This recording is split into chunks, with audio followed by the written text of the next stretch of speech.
कौन कौन से आई डिफेक्ट होते हैं, ये क्यों होते हैं और उनका करेक्शन क्या है, ये सारे डाउट्स को आज हम एक सिंगल पार्ट में क्लियर करने वाले हैं। हेलो एवरीवन, मैं कुणाल और आज हम लोग डिफरेंट आई डिफेक्ट्स को बहुत ही इजी करके समझने वाले हैं और तुम्हारे बोर्ड एग्जाम में इससे 100% एक क्वेश्चन तो कंफर्म आएगा और इस पार्ट के बाद 200% तुम उस क्वेश्चन को सही करके आओगे। तो भाई हमारा जो सबसे पहला आई डिफेक्ट जो हम कवर करने वाले हैं वो है मायोपिया। ठीक है, अब मुझे ये बताओ, ठीक है, जैसे तुम्हारे घर के दो नाम होते हैं ना, वैसे मायोपिया को हम, जो मायोपिया का दूसरा नाम है वो है नियर साइटेडनेस। अब देखो, नियर का मतलब पास, साइटेडनेस का मतलब, जैसे साइट का मतलब विजन, तो नियर साइटेडनेस का मतलब क्या है, अगर किसी भाई को मायोपिया की दिक्कत है तो वो पास की चीजें तो देख लेता है क्लियरली, लेकिन उसे दूर की चीजों को देखने में क्या होती है, दिक्कत। मतलब अगर हमारे पास एक पर्सन है जो मायोपिया से सफर कर रहा है तो उसको नियर बाय ऑब्जेक्ट्स तो आराम से दिखेंगे, लेकिन उसको डिस्टेंट ऑब्जेक्ट्स मतलब दूर के ऑब्जेक्ट साफ साफ डिस्टेंटली नहीं दिखेंगे, वो नहीं देख पाएगा। अब बात आती है भैया ये प्रॉब्लम क्यों होती है, ऐसा क्यों होता है। बेसिक पहले प्रिंसिपल समझो, हमें कोई चीज कब दिखती है, जब उस चीज से लाइट टकरा के हमारी आईज में एंटर करती है और हमारी आई लेंस से रिफ्लेक्ट होके हमारे रेटिना पे क्या होती है, कन्वर्ज होती है, तब हमें वो चीज दिखती है। ठीक है, अब मेरी बात समझो, जैसे मान लो एक पर्सन है जिसकी मायोपिक आई है, ठीक है, तो अब यहाँ पे एक डिस्टेंट ऑब्जेक्ट है। ठीक है, अब एक चीज ये भी समझना है कि मायोपिया में क्या है, मतलब एक लिमिट के बाद, जैसे जनरली जैसे मान लो कि नॉर्मल आई है, तो नॉर्मल आई दूर की चीजें, ज्यादा दूर की चीजें भी देख पाएगा, लेकिन मायोपिया जिसको है, ठीक है, वो उससे थोड़ा सा पास की चीजें ही देख पाएगा, दूर की चीजें ज्यादा नहीं देख पाएगा। मतलब एक लेवल के बाद उसको चीजें क्या देखने को मिलेगी, ब्लर देखने को मिलेगी, और जिस पॉइंट के बाद उसको चीजें ब्लर देखने को मिलेगी उसे बोलते हैं फार पॉइंट। तो एक नॉर्मल आई के लिए जो फार पॉइंट होगा वो उस आई से दूर होगा, क्योंकि भाई उसको मायोपिया तो है नहीं कि दूर की चीजें दिखेगी, लेकिन मायोपिया वाले का जो फार पॉइंट होगा वो पास में होगा, मतलब उसका जिस पॉइंट के बाद उसको ब्लर दिखेगा वो नॉर्मल आई के कंपैरेटिवली क्या होगा, आई की तरफ होगा, थोड़ा सा आगे होगा। ठीक है, अब मेरी बात समझो, अब जैसे मान लो यहाँ पे एक ऑब्जेक्ट है, ठीक है, जो इस आइस पे उसे लाइट आ रही है, ठीक है, अब जब लाइट आई, अब क्योंकि ऑब्जेक्ट फार पॉइंट के पीछे, फार पॉइंट मतलब वो पॉइंट जिसके बियॉन्ड ये पर्सन नहीं देख सकता, ठीक है, क्योंकि इसे मायोपिया की प्रॉब्लम है। ठीक है, तो जब इधर से लाइट आई, ये लाइट क्या होगी यहां से, ठीक है, ये हमारा आई लेंस है, ठीक है, आई लेंस से लाइट कन्वर्ज होगी। ठीक है, अब क्योंकि जब ये आई लेंस से कन्वर्ज होगी यहां पे आई, ठीक है, ये रेटिना है, रेटिना तक ये जो हमारी लाइट है वो नहीं पहुंच पाई, रेटिना के आगे पहुंची, जिस वजह से ये पर्सन इस ऑब्जेक्ट को साफ साफ नहीं देख पाएगा, या तो इमेज हमारी बनेगी तो ब्लरी बनेगी। क्यों? क्योंकि ये जो हमारी लाइट है वो कन्वर्ज होके कहां तक नहीं पहुंच पा रही, रेटिना तक नहीं पहुंच पा रही। ठीक है, अब मान लीजिए हमें इसको सही करना है तो क्या करना है भाई, देखिए दो तरह के लेंस होते हैं। ठीक है, जब हम अपना चश्मा बनवाएंगे मायोपिया वाले पर्सन का तो दो तरह के लेंस है, एक कॉन्वेक्स एक कॉन्केव। हमें एक ऐसा लेंस चाहिए जिस लाइट को जो यहाँ पे कन्वर्ज हो रही है उसको पीछे धकेल के यहाँ पे लाए। ठीक है, और हमें पता है कि हमारा जो कॉन्केव लेंस होता है वो डाइवर्जिंग लेंस होता है, मतलब वो लाइट को डाइवर्ज कर देता है। जैसे देखिए अब हम देखते हैं करेक्शन ऑफ मायोपिया।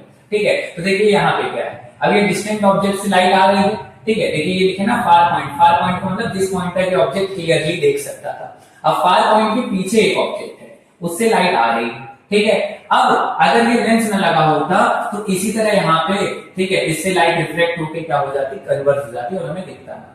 ठीक है, लेकिन यहाँ पे क्या है, हमने कॉन्केव लेंस लगा दिया, तो कॉन्केव लेंस ने क्या कर दिया, इस लाइट को जो पहले कन्वर्ज होने वाली थी उसको थोड़ा सा डाइवर्ज कर दिया, थोड़ा सा आगे की तरफ क्या कहते हैं उसको पुश कर दिया, जिस वजह से अब वो कन्वर्ज होके कहां पे पहुंच पा रही है, रेटिना पे। और जब वो रेटिना पे पहुंच पाएगी तो वो हमें एकदम साफ साफ एचडी क्वालिटी में डिस्टेंट ऑब्जेक्ट हमें विजिबल होगा। ठीक है, तो कहने का मतलब मायोपिया में हमें पास का तो दिखता है लेकिन दूर के दिखने में प्रॉब्लम होती है। ठीक है, क्यों? क्योंकि इमेज रेटिना के आगे बढ़ती है, इसी को हम बोलते थे कि देखिए अब जहां पे भी हमारी सारी जो रेज है वो कन्वर्ज होकर मिलती है, इसको हम फोकस भी बोलते हैं बहुत बार। ठीक है, तो फोकस हमारा आगे शिफ्ट हो जाता है रेटिना से, उसको सही करने के लिए कॉन्केव लेंस लगाते हैं। ठीक है, अब मायोपिया होता किन वजह से, कॉजेज क्या है, तो देखिए पहला क्या है, एक्सेसिव कर्वेचर ऑफ द आई।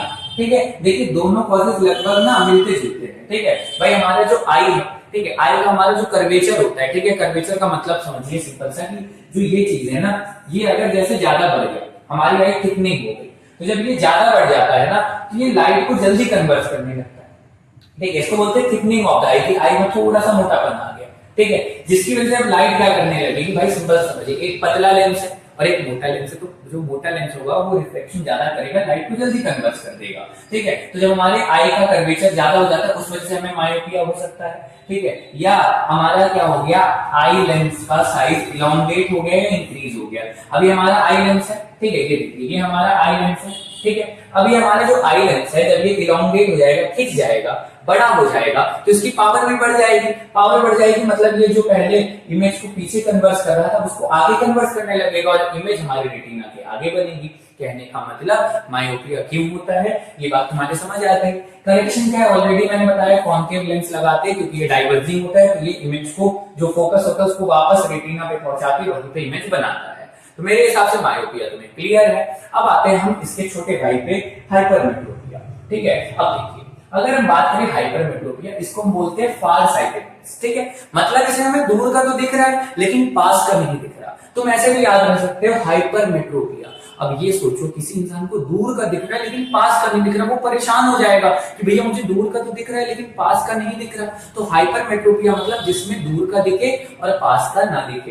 तो क्या बोल रहा है, a person with hypermetropia can see distinct objects clearly but can't see nearby object distinctly। भैया दूर का तो दिख रहा है, दूर से दिख रहा है, ताजमहल दिख रहा है, पास में ही नहीं जाके देख पा रहा। ठीक है, बताओ कितनी बड़ी परेशानी है। वो वाला तो तब भी ठीक था, दूर का नहीं दिख रहा है, इसको दूर का दिख रहा है, पास का नहीं दिख रहा।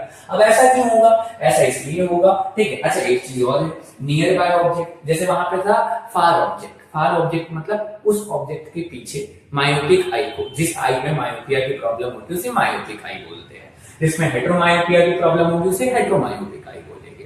तो मायोपिक आई को उस पॉइंट के बियॉन्ड दिखेगा नहीं। ठीक है, उसी तरह एक नियर पॉइंट होता है हेट्रोमायोपिक।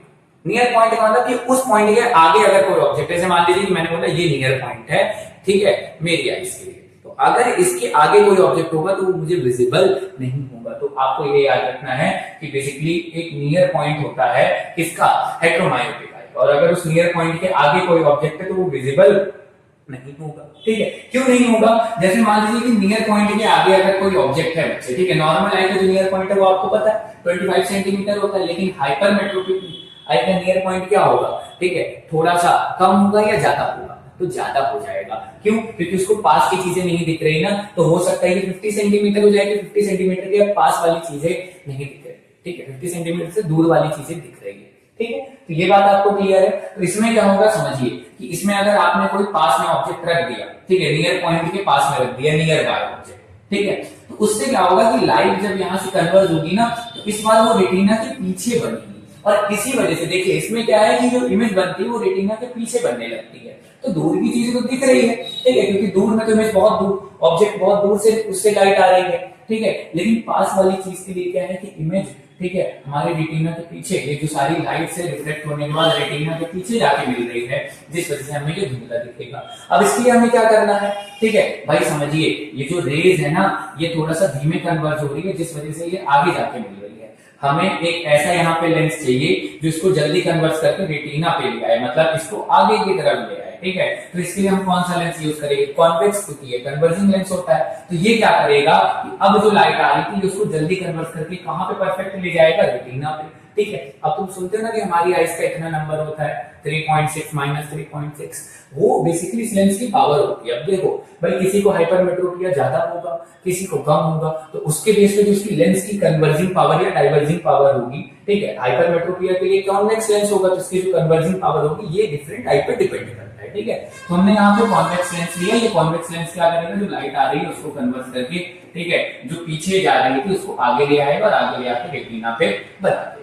ठीक है, अब ये किस वजह से होता है, किस प्रॉब्लम की वजह से होता है, तो समझिए, देखिए, जस्ट हाइपरमेट्रोपिया मायोपिक आई होगी, मायोपिया था, उसकी उल्टी अपोजिट प्रॉब्लम्स कर दीजिए, जैसे कॉजेज वहां पे जो था उसका अपोजिट कर दीजिए। जैसे यहाँ पे क्या है, फोकल लेंथ आई लेंस का बड़ा हो जाता है। फोकल लेंथ बड़ा होने का मतलब कि ये जो पहले, देखिए फोकल लेंथ का मतलब क्या है कि आई लेंस से जब लाइट रिफ्लेक्ट हुई, ठीक है, तो आई लेंस से जितनी दूर पे जाके वो कन्वर्ज होगी उस पॉइंट को फोकस बोलेगी, और आई लेंस से फोकस की डिस्टेंस फोकल लेंथ।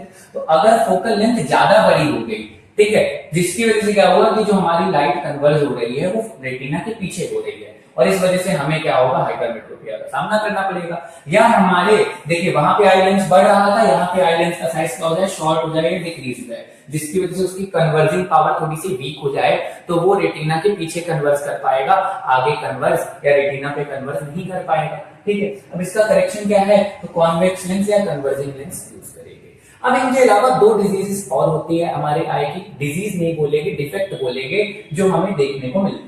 ठीक है, तो अगर हम यहाँ पे देखें प्रेसबायोपिया, ठीक है, इसको हम ओल्ड साइट बोलते हैं, जनरली जो हमारे ओल्डर पीपल होते हैं उनमें होता है। ठीक है, इसमें क्या होता है, बोल रहे presbyopia is a defect of vision in which a person can't see nearby object, वो पास की चीजों को नहीं देख पाता, मतलब it is similar to hypermetropia. लेकिन अब समझिए जो ओल्डर पीपल होते हैं ना, वो पास की चीजों को भी उतने अच्छे से नहीं देख पाते और थोड़ा थोड़ा दूर की चीजों को भी नहीं देख पाते हैं। ठीक है, लेकिन मेनली यहाँ पे क्या बोल रहे हैं, उनको पास की चीजें देखने में दिक्कत है due to loss of elasticity of eye lens. हमारी आई लेंस में फ्लेक्सिबिलिटी होती है, ठीक है, लेकिन वो फ्लेक्सिबिलिटी अगर लॉस हो जाएगी तो जब ऑब्जेक्ट पास में आएगा हमारी आई लेंस अपने आप को एडजस्ट करती है उसको देखने के लिए, दूर में जाएगा उसको एडजस्ट करती है देखने के लिए। लेकिन अब इनकी इलास्टिसिटी खत्म हो गई तो आई लेंस ऑब्जेक्ट के अकॉर्डिंग अपने आप को एडजस्ट नहीं कर पाएगी, जिस वजह से इन्हें क्या होगा, विजन में दिक्कत होगा, देखने में दिक्कत होगा। इसका कॉज क्या होता है, सिलेरी मसल्स, ठीक है, जिसका इंपॉर्टेंट रोल होता है इलास्टिसिटी वगैरह में, ठीक है, वो थोड़ी सी कमजोर हो जाती है, एडजस्ट नहीं कर पाती है अब अपने आप को। जो आई लेंस होता है वो लेस फ्लेक्सिबल हो जाता है। ठीक है, करेक्शन क्या है, अब जैसे सिर्फ नियर बाय की प्रॉब्लम है तो कॉन्वेक्स लेंस, लेकिन मैंने बोला कि प्रेसबायोपिया में जनरली दोनों प्रॉब्लम होती है क्योंकि ओल्डर पीपल में होता है, तो वहां पे हम एक बाइफोकल लेंस लगाते हैं। बाइफोकल मतलब उसमें कॉन्वेक्स भी होता है और कॉन्केव भी होता है। अब मुझे ये बताओ सिंपल सा, जैसे तुमसे पूछेगा बाइफोकल में कॉन्वेक्स ऊपर होगा कि कॉन्केव ऊपर होगा, तो मुझे ये बताओ मायोपिया में हम दूर का नहीं देख पाते। अब एक चीज बताओ, जैसे मान लो तुम्हारे सामने कोई चीज है, तुम जब दूर का देखते हो तो अपनी आंख ऊपर उठाते हो और पास का देखते हो आंख ऐसे नीचे झुकाते हो। ठीक, तो मतलब जो बाइफोकल लेंस है, जैसे मान लो कि बाइफोकल लेंस है, तो इसमें तुम्हें ऊपर की तरफ वो पार्ट चाहिए जो दूर का देखने में तुम्हें हेल्प करे, और दूर का देखना मतलब मायोपिया वाले में कौन सा लेंस लग रहा था। ठीक है, ये तुम खुद बताओ, ठीक है, कौन सा लेंस लग रहा था, कमेंट करो। ठीक है, तो भैया यहाँ पे जो हमारा लेंस लग रहा था वो कॉन्केव लग रहा था क्या, और पास वाले में क्या लगा देंगे, कॉन्वेक्स लगा देंगे, जिससे नीचे जब देखेगा तो कॉन्वेक्स, तो पास की चीजें दिखेगी, ऊपर जब आप ऊपर उठाएगा दूर की चीजें देखने के तो कॉन्केव लेंस एक्शन में आ जाएगा, तो दूर की चीजें भी दिखेगी। जब दोनों चीजें दिखेगी तो मजे ही मजे हैं। ठीक है, अब इसके बाद तो लास्ट हमारा आई डिफेक्ट आता है बच्चे, वो आता है कैटरेक्ट। अब कैटरेक्ट में क्या होता है कि हमारी आई लेंस के सामने ना एक लेयर बन जाती है, ठीक है, जिसकी वजह से हमें चीजें धुंधली देखने को मिलती है। और जब लेयर बन गई, देखिए क्या बोल रहा है, cataract is an eye defect in which eye lens becomes opaque, opaque हो गया मतलब उससे लाइट अब एंटर ही नहीं कर पा रही, क्लाउडी हो गया, उसमें परत जम गई, जिसकी वजह से या तो ब्लड विजन होता है या तो हमें थोड़ा सा फेंट दिखने लगता है। ठीक है, और समझिए अब ये क्यों होगा, ठीक है, जनरली हमारे, ठीक है, आईज के सामने एक प्रोटीन डिपॉजिट हो जाता है हमारे आई लेंस में, जिस वजह से ये प्रॉब्लम देखने को मिलती है। अब देखो भाई, लेंस तो हमारा क्या कर रहा है, जैसे हम करेक्शन के लिए यहाँ पे क्या करेंगे, ठीक है भाई, मायोपिया, हाइपरमेट्रोपिया, ठीक है, और प्रेसबायोपिया में हम लेंस लगा रहे थे क्योंकि हमें फोकल लेंथ आगे पीछे करनी थी, लेकिन यहाँ तो आई के सामने एक क्लाउड जम गया, तो यहाँ पे लेंस से काम नहीं चलेगा भैया, यहाँ पे आपको क्या कराना पड़ेगा, सर्जरी कराना पड़ेगा, और उसकी मदद से ही आपकी चीजें सही हो पाएगी। तो सारे आई डिफेक्ट तुम्हारे क्लियर है। लाइक शेयर सब्सक्राइब वाला मामला देख लेना, कोई और टॉपिक पे वीडियो चाहिए कमेंट कर देना। मिलते हैं नेक्स्ट पार्ट में न्यू टॉपिक के साथ। Thank you.